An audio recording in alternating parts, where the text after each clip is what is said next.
Aontú believes in a compassionate, pluralist republic. We believe that all citizens are equal and should be valued no matter what their identity is, their religion or their orientation. Everybody should be treated on the basis of their individual character.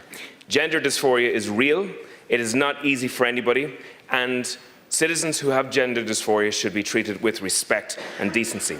But it's also really important that as a society that we base our approach on the basis of science and evidence. For far too long, this debate in this chamber has been driven by ideology, and that ideology has been damaging to both children and to women.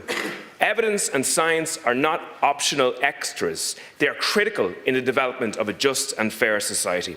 A woman is a female adult, and that sentence is based on logic, science, and evidence.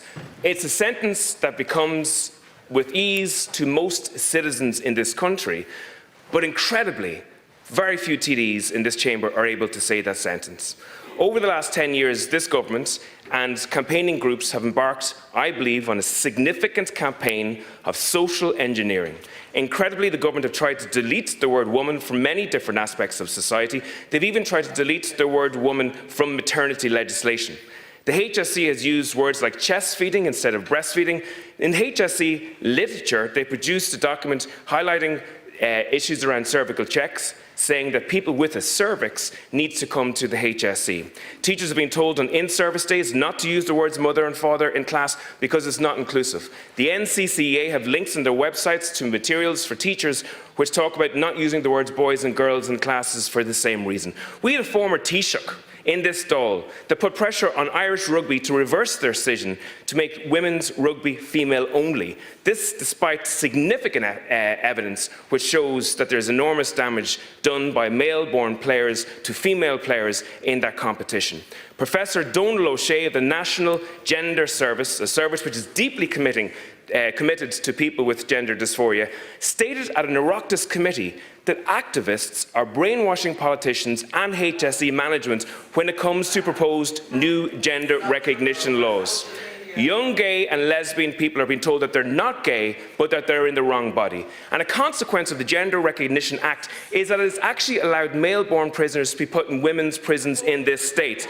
It's an incredible situation that we have had individuals who were jailed for horrific sexual offences being located in women's prisons. Barbie Kardashian was found guilty of threatening to kill, rape and torture his mother. Kardashian was granted a gender recognition certificate by the Department of Social Protection, and he was put in a women's prison. An absolute dereliction of duty by this government.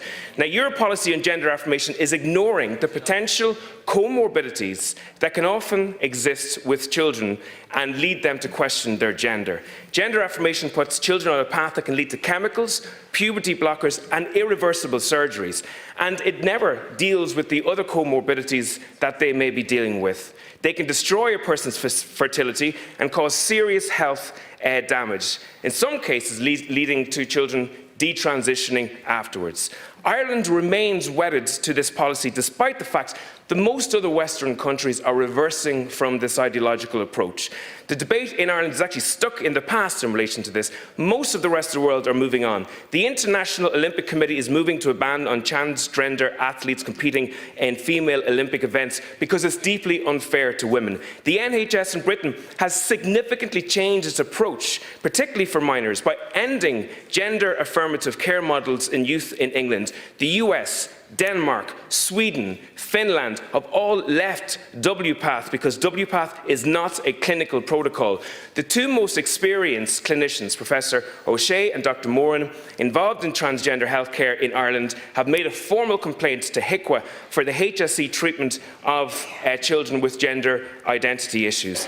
They say that the HSE has been directing children to potentially damaging overseas affirming services. O'Shea and Moran have been given leave to carry out a judicial review into HICWA. Logic would dictate that we would listen to that judicial review so that we can understand the best way to approach healthcare in this space. What does it say about the echo chamber of this Dáil that practically every single other party in this Dáil will swap science and healthcare for gender ideology? What does it say when every single adult in this Dáil, other than a handful, are putting the healthcare of children at risk to actually follow an ideological approach. We need to make sure that science is at the heart of everything we do in terms of healthcare. Gurb Mahagat.